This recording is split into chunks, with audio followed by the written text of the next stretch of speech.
Russia और Ukraine में war छिड़ी हुई है, हर कोई डरा हुआ है, सारे इन्वेस्टर्स सेंटिमेंट्स बहुत डाउन है पूरे इन्वेस्टर्स कम्युनिटी में, और लोग सेफ़र एसेट्स चुन रहे हैं, सेफ़र प्रोडक्ट्स चुन रहे हैं, जैसे कि गोल्ड। हमने देखा ही है गोल्ड की प्राइसेस कितना सर्ज हो गई हैं।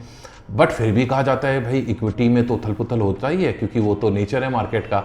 तो लॉन्ग टर्म इन्वेस्टर्स को जो लंबी समय तक निवेशित रह सके, निवेश कर सके, उनके लिए तो इक्विटी ही बेटर है। तो जब इतनी सारी बातें चल रही हैं तो बहुत सारा कन्फ्यूजन हो जाता है, और स्पेशली उनके लिए जिनके हाथ में बोनस आया है भाई, वो तो फटाफट इन्वेस्ट करना चाहते हैं।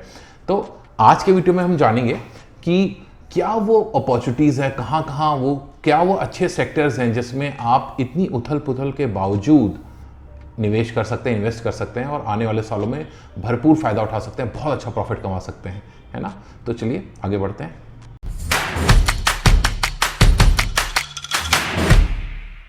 क्या वो अपॉर्चुनिटीज़ है जिस पे हम अगर ध्यान रखें तो बस सब मंगल है। तो पहली अपॉर्चुनिटी है स्टेबल गवर्नमेंट। आज की आप पिछले 7-8 साल से देख रहे हैं, 2014 से, कि सेंटर में एक गवर्नमेंट बनी है जिस प्रो रिफॉर्म, मतलब जो ऐसे नियम ला रही है, ऐसी पॉलिसीज़ बना रही है, ऐसा इन्वायरमेंट बना रही है जो कि बहुत अच्छा है ग्रोथ के लिए, इकॉनमी की ग्रोथ के लिए। और जब भी किसी भी देश में कोई स्टेबल गवर्नमेंट होती है तो वहाँ पे इन्वेस्टर कम्युनिटी का, बिजनेसेस का, बड़े बड़े कॉर्पोरेट हाउसेस का, वो भाई भले ही डोमेस्टिक हो या इंटरनेशनल हो, बाहर के बड़े बड़े बिजनेस हो, कंपनीज हो, वो उस देश में ज़्यादा कॉन्फिडेंट फील करती हैं कि भाई स्टेबल गवर्नमेंट है तो ऐसा भी नहीं कि भी मिली जुली सरकार है, अच्छे डिसीजंस नहीं ले पाएगी, स्ट्रॉन्ग डिसीजंस नहीं ले पाएगी जो देश हित में हो, कंट्री की ग्रोथ के लिए हो, ऐसे डिसीजन ले नहीं पाएगी क्योंकि सबका ध्यान रखना पड़ता है। बट जब एक स्टेबल स्ट्रॉन्ग गवर्नमेंट आती है तो वो अच्छे रिफॉर्म्स ले पाती है, अच्छी पॉलिसीज़ बना सकती है जिसकी लॉन्ग टर्म ग्रोथ बने। तो ये बहुत पॉजिटिव इम्पैक्ट है कि अब हमारे पास इस समय एक बहुत स्ट्रॉन्ग स्टेबल गवर्नमेंट है, और आने वाले समय में भी लग रहा है कि ये स्टेबल गवर्नमेंट ही कंटिन्यू करेगी। तो this is very very important and strong point, और मुझे लगता है कि ये बहुत अच्छी अपॉर्चुनिटी है इंडिया में निवेश करने की, एक अच्छे स्टेबल गवर्नमेंट के साथ जो कि रिफॉर्म पे ज़्यादा विश्वास रखती है। दूसरा बहुत ही इंपॉर्टेंट अपॉर्चुनिटी मैं कहूँगा, या बहुत इंपॉर्टेंट स्ट्रॉन्ग पॉइंट है हमारा, वो है हमारा खुद का इंडियन डोमेस्टिक कंजम्पशन। मतलब इतनी बड़ी जनसंख्या है हमारी, कई मायनों में ज़्यादा जनसंख्या हमें प्रॉब्लमेटिक लगती है, हमें लगता है कि भाई ज़्यादा जनसंख्या है, देश पे ज़्यादा प्रेशर है, सब कुछ है, वो है सब कुछ। बट इसके साथ साथ सबसे स्ट्रॉन्ग पॉइंट है कि इतना ज़बरदस्त कंजम्पशन भी है हमारा। मतलब बाहर की बड़ी बड़ी कंपनियां हिंदुस्तान में लाइन लगा के आना चाहती हैं, जिनके पास ऐसे प्रोडक्ट हैं जिनमें उनको मास कंजम्पशन चाहिए, क्योंकि ज़्यादा से ज़्यादा लोग कंज्यूम करें, जैसे कि पेप्सी, कोका कोला, है ना। बहुत सारी phone companies, Chinese phone companies India में मार्केट उतारना चाहती हैं। ऐसी बहुत सारी कंपनीज हैं जो हिंदुस्तान को अपना मार्केट बनाना चाहती हैं। क्यों? क्योंकि इतना बड़ा रेवेन्यू आता है। आप देखो आज की डेट में फेसबुक के यूज़र सबसे ज़्यादा कहाँ हैं, या व्हाट्सएप के यूज़र्स सबसे ज़्यादा कहाँ हैं, या क्रिप्टो जो इतनी ट्रेडिंग हो रही है उसमें सबसे ज़्यादा अकाउंट्स कहाँ पे हो रहे हैं या कहाँ ट्रेडिंग हो रही है।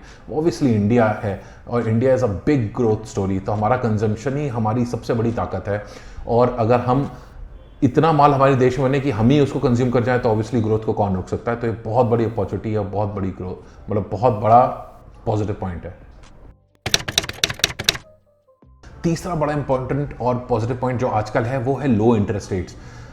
आप सभी जानते हैं कि आज की डेट में अगर इंटरेस्ट रेट की बात करूं तो होम लोन का रेट ऑफ इंटरेस्ट 6.5 से 7.25% के आसपास है, जो कि पूरी हिस्ट्री में सबसे कम है। मतलब आप सोचिए, आज लोन लेने में पर्सनल लोन भी 10-11% के मिल रहे हैं, और वैसे ही बिजनेसेस को, बड़े बड़े कंपनीज को जब लोन चाहिए तो उनको बहुत सस्ते दामों पे होम लोन मिल रहा है।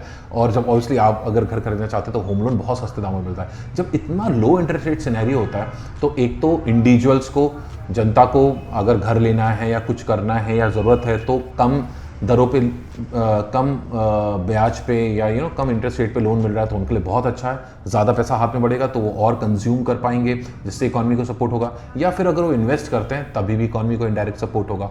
अब आप सोचिए बिजनेसेस को, ये तो इंडिविजुअल्स की बात हो गई, बिजनेसेस को जब उनको कॉस्ट ऑफ कैपिटल कम हो जाता है कि भाई वो लोन लेके बिजनेस को एक्सपैंड करना चाहते हैं, नई फैक्ट्रीज लगाना चाहते हैं, नई इंडस्ट्रीज लगाना चाहते हैं, जिस तरह का भी एक्सपेंशन हो रहा है, अगर उसके लिए उनको लोन ज़्यादा उठाना है और उसमें इंटरेस्ट रेट कम हो तो ऑब्वियसली उसमें उनकी मार्जिन्स इंप्रूव होती हैं, उन पे स्ट्रेस कम रहता है कॉस्ट ऑफ कैपिटल का, और ये बहुत पॉजिटिव हो जाता है। तो लो इंटरेस्ट सिनेरियो बहुत ही पॉजिटिव है, ज़बरदस्त पॉजिटिव है, क्योंकि इससे लोग मोटिवेट होते हैं, वो भले ही इंडिविजुअल्स हो, जनता हो या फिर बिजनेस हाउसेस हो, ज़्यादा से ज़्यादा इन्वेस्ट करने के लिए, क्योंकि ये बहुत प्रो इन्वेस्टमेंट है। और इंडिया के पास मतलब इंडिया का इस समय सबसे लो इंटरेस्ट रेट रजीम चल रहा है, which is very good opportunity, बहुत ज़बरदस्त अपॉर्चुनिटी है।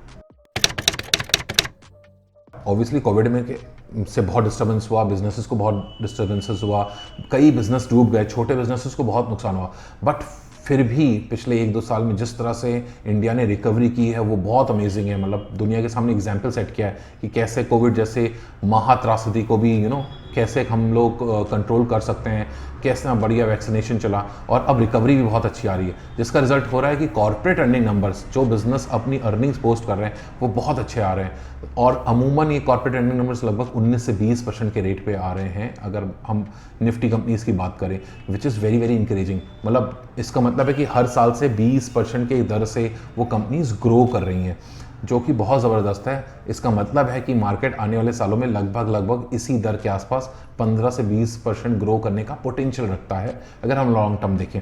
ऑब्वियसली बीच में कुछ ऐसे साल आएंगे जहाँ डिस्टर्बेंस हो जाएगा, जैसे कोविड किसी ने एक्सपेक्ट नहीं किया था, रशिया यूक्रेन वॉर किसी ने एक्सपेक्ट नहीं किया था कि एकदम से इतनी सारी चीज़ें एक्सकेलेट हो जाएंगी, तो इस तरह के डिस्टर्बेंस ज़रूर आते रहेंगे। बट जब हम 15 से 20% की ग्रोथ की बात करते हैं, तो ऑन एन एवरेज बात कर रहे हैं कि अगले 5 साल में, 10 सालों में इस तरह की ग्रोथ आपको देखने को मिल सकती है, जो बहुत ज़बरदस्त है and one of the best class है। अगर हम इंडिया के आसपास देशों में देखें, इमर्जिंग इकॉनमीज देखें, तो ये ज़बरदस्त अपॉर्चुनिटी और बहुत स्ट्रॉन्ग पॉइंट है।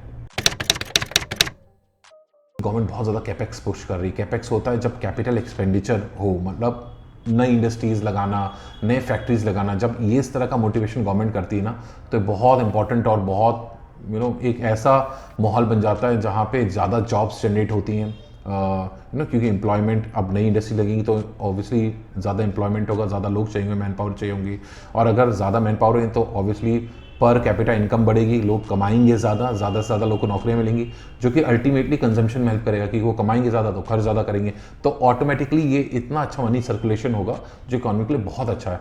तो गवर्नमेंट कैपेक्स से रिलेटेड क्यों पुश करेगी? बहुत सारे ऐसे तरह की स्कीम्स हैं जिसमें मैन्युफैक्चरिंग सेक्टर को मोटिवेट किया जा रहा है, इंसेंटिव्स दिया जा रहा है कि वो और इंडस्ट्रीज़ लगाएं। तो ये बहुत अच्छा माहौल बन गया है। स्टेबल गवर्नमेंट जो कि नए नए स्कीम्स ला रही है, लो इंटरेस्ट रेट है, कॉर्पोरेट जो ऑलरेडी लिस्टेड बड़ी कंपनियां अच्छे नंबर्स कमा रही हैं, अच्छे नंबर्स पोस्ट कर रही हैं, अच्छा धंधा कर रही हैं, अच्छा बिजनेस कर रही हैं, और गवर्नमेंट उनको और मोटिवेट कर रही है नए नए इंसेंटिव्स करके कैपेक्स। तो ज़बरदस्त अपॉर्चुनिटी इंडियन मार्केट में आज की डेट में।